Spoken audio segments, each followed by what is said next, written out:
Good morning, Mets fans, and happy Wednesday. Welcome to Driving with Mr. Met. I am Mr. Met, and it had to happen sooner or later, but it has happened. The Mets lost their first series of the season, having dropped the first two games to the Washington Nationals of this three-game set. The Mets will look to take the final game of the series tonight to avoid a sweep. And unfortunately, last night there wasn't much to talk about in terms of support for Zack Wheeler, who, despite an otherwise lackluster evening, put forth another solid effort.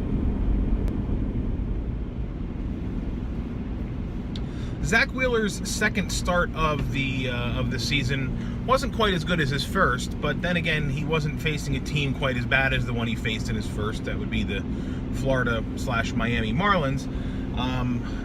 However, the Nationals are a depleted team right now, and the real bummer about losing last night is that they're a depleted team. They're without Rendon, they're without Murphy, they're without Adam Eaton.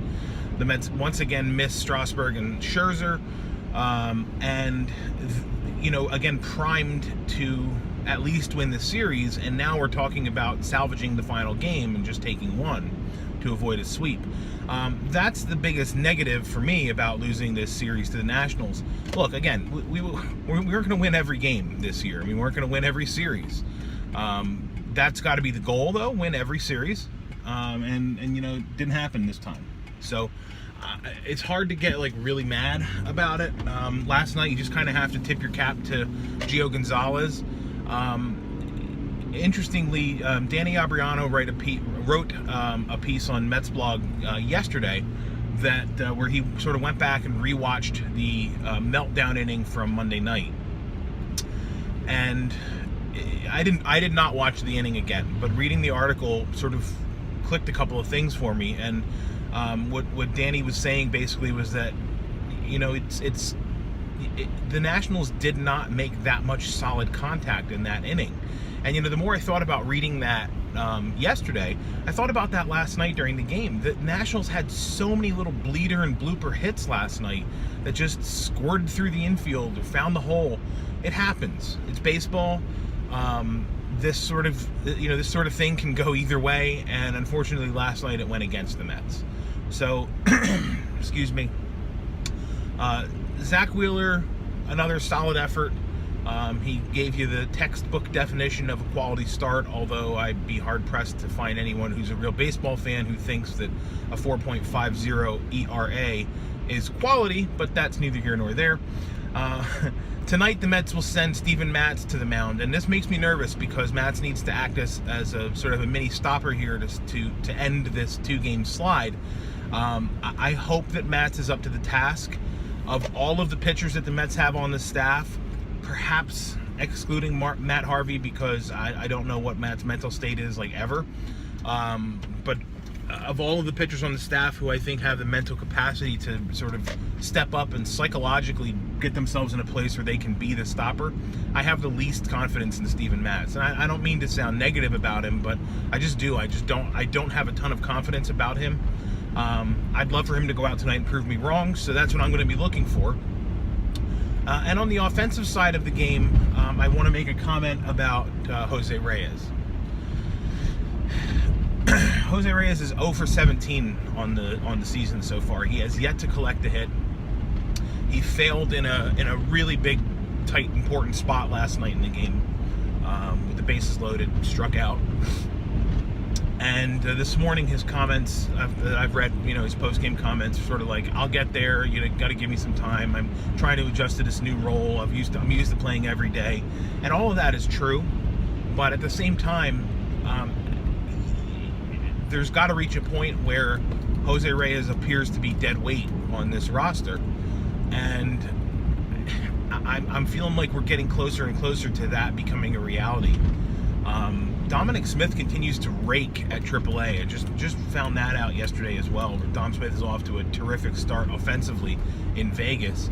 I don't know if that translates up to success in the majors, but Dom is hitting.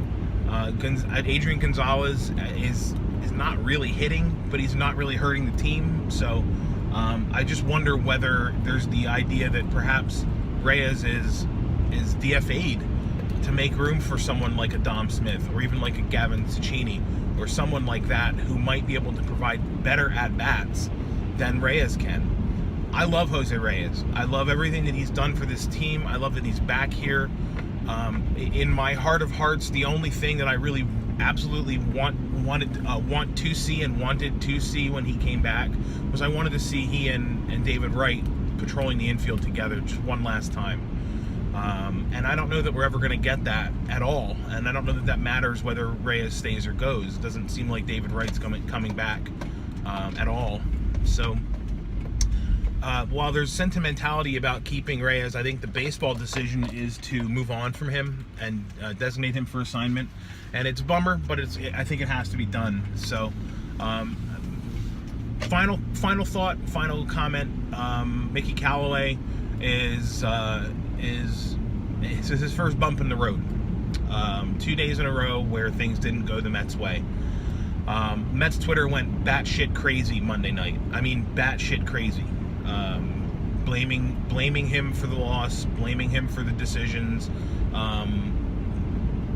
carrying into yesterday. The Mickey Magic is gone, and stuff like that. And I'm like, it's one game, and now it's 2 games. The Mets. Let's not forget, the Mets are 8 games over 500 right now, 12-4.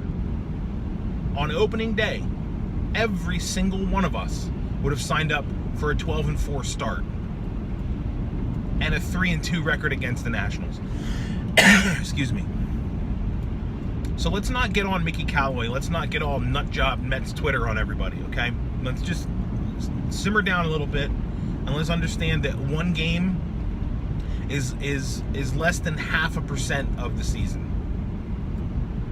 So let's not go nuts, okay? Let's chill.